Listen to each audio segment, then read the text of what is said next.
bersyukur Tuhan atas kasih dan setia-Mu yang selalu ada dalam hidup kami. Terima kasih Tuhan, terima kasih untuk segalanya. Ini kami Tuhan, anak-anak-Mu, datang kepadamu. Haleluya. Ku bersyukur padamu Tuhan atas kasih-Mu. Ku bermazmur bagi nama-Mu yang kudus, sebab Engkau kebenaranku, padamu ku percaya.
Shalom saudaraku yang dikasihi oleh Tuhan, kita bertemu kembali pada hari ini.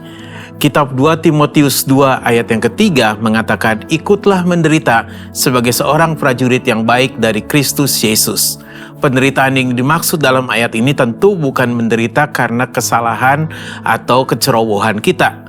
Jadi, makna ikutlah menderita sebagai seorang prajurit yang baik dari Kristus Yesus menunjukkan kepada nilai dan martabat yang luhur dari seorang yang mengikuti Kristus. Bagaimana sikap seorang prajurit yang baik dalam menghadapi penderitaannya? Ada dua hal. Yang pertama, kita bisa pelajari adalah seorang prajurit Kristus yang siap menderita itu artinya dia siap menghadapi tekanan-tekanan hidup selama dia melayani dan mengikuti akan Tuhan. Mungkin pada saat kita melayani Tuhan ada tantangan dan penderitaan yang serta percobaan yang kita hadapi, di mana hal tersebut disebabkan karena kesungguhan dan kesetiaan kita dalam melayani Tuhan. Firman Tuhan dalam kitab 1 Korintus 10 ayat 13 mengatakan, pencobaan-pencobaan yang kamu alami ialah pencobaan biasa yang tidak melampaui kekuatan manusia. Sebab Allah setia, karena itu Ia tidak akan membiarkan kamu dicobai melampaui kekuatanmu. Jadi, melalui ayat ini kita bisa belajar penderitaan atau pencobaan yang kita hadapi saat kita melayani Tuhan itu, percayalah, tidak akan melebihi kekuatan kita. Dan pasti Tuhan akan memberikan jalan keluar untuk kita. Yang kedua yang kita dapat pelajari adalah seorang prajurit Kristus tidak akan memusingkan tentang persoalan-persoalan yang sedang dihadapi oleh dirinya sendiri. Seorang prajurit Kristus yang baik akan selalu setia dan mengutamakan Tuhan di dalam kehidupannya daripada semua persoalan-persoalan hidup yang sedang dia hadapi. Matius 6 ayat yang ke-34 mengatakan, sebab itu janganlah kamu khawatir akan hari esok, karena hari besok mempunyai kesusahannya sendiri. Kesusahan sehari cukuplah untuk sehari. Jadi ayat ini mengajarkan kepada kita untuk senantiasa mencari Tuhan di dalam kehidupan kita daripada semua persoalan yang sedang kita alami, sehingga kita dapat menjadi prajurit Kristus yang selalu berkenan kepada komandan kita, yaitu Tuhan kita Yesus Kristus. Puji Tuhan. Jadi sebagai prajurit-prajurit Kristus, kita harus siap mengalami penderitaan di dalam melayani Kristus, karena penderitaan yang kita alami tidak akan melampaui kekuatan kita sebagai seorang manusia. Tuhan memberkati kita. Bapa di dalam surga, kami bersyukur untuk berkat-Mu melalui renungan harian saat ini. Kami diajar untuk siap menderita sebagai prajurit Kristus, karena kami tahu Kristus akan senantiasa menyertai kehidupan kami, dan pencobaan-pencobaan yang kami alami itu tidak akan melampaui kekuatan kami sebagai prajurit Kristus. Terima kasih untuk berkat-Mu Tuhan. Dalam nama Yesus kami berdoa. Amin. 2 Timotius 2. Panggilan untuk ikut menderita. Sebab itu, hai anakku, jadilah kuat oleh kasih karunia dalam Kristus Yesus. Apa yang telah engkau dengar daripadaku di depan banyak saksi, percayakanlah itu kepada orang-orang yang dapat dipercayai, yang juga cakap mengajar orang lain. Ikutlah menderita sebagai seorang prajurit yang baik dari Kristus Yesus. Seorang prajurit yang sedang berjuang tidak memusingkan dirinya dengan soal-soal penghidupannya, supaya dengan demikian ia berkenan kepada komandannya. Seorang olahragawan hanya dapat memperoleh mahkota sebagai juara apabila ia bertanding menurut peraturan-peraturan olahraga. Seorang petani yang bekerja keras haruslah yang pertama menikmati hasil usahanya. Perhatikanlah apa yang kukatakan, Tuhan akan memberi kepadamu pengertian dalam segala sesuatu. Ingatlah ini, Yesus Kristus, yang telah bangkit dari antara orang mati, yang telah dilahirkan sebagai keturunan Daud, itulah yang kuberitakan dalam Injilku. Karena pemberitaan Injil inilah aku menderita, malah dibelenggu seperti seorang penjahat, tetapi firman Allah tidak terbelenggu. Karena itu aku sabar menanggung semuanya itu bagi orang-orang pilihan Allah, supaya mereka juga mendapat keselamatan dalam Kristus Yesus dengan kemuliaan yang kekal. Benarlah perkataan ini, jika kita mati dengan Dia, kita pun akan hidup dengan Dia. Jika kita bertekun, kita pun akan ikut memerintah dengan Dia. Jika kita menyangkal Dia, Dia pun akan menyangkal kita. Jika kita tidak setia, Dia tetap setia, karena Dia tidak dapat menyangkal dirinya. Nasihat dalam menghadapi pengajar yang sesat.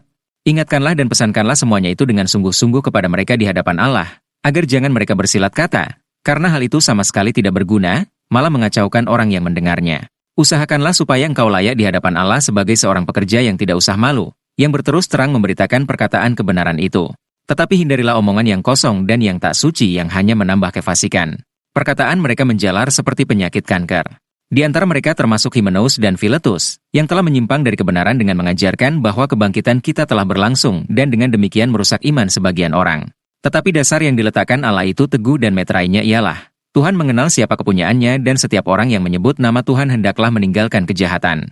Dalam rumah yang besar bukan hanya terdapat perabot dari emas dan perak, melainkan juga dari kayu dan tanah. Yang pertama dipakai untuk maksud yang mulia dan yang terakhir untuk maksud yang kurang mulia. Jika seorang menyucikan dirinya dari hal-hal yang jahat, ia akan menjadi perabot rumah untuk maksud yang mulia. Ia dikuduskan, dipandang layak untuk dipakai tuannya dan disediakan untuk setiap pekerjaan yang mulia. Sebab itu jauhilah nafsu orang muda, kejarlah keadilan, kesetiaan, kasih dan damai bersama-sama dengan mereka yang berseru kepada Tuhan dengan hati yang murni. Hindarilah soal-soal yang dicari-cari, yang bodoh dan tidak layak. Engkau tahu bahwa soal-soal itu menimbulkan pertengkaran. Sedangkan seorang hamba Tuhan tidak boleh bertengkar, tetapi harus ramah terhadap semua orang. Ia harus cakap mengajar, sabar dan dengan lemah lembut dapat menuntun orang yang suka melawan. Sebab mungkin Tuhan memberikan kesempatan kepada mereka untuk bertobat dan memimpin mereka sehingga mereka mengenal kebenaran. Dan dengan demikian mereka menjadi sadar kembali, karena terlepas dari jerat iblis yang telah mengikat mereka pada kehendaknya.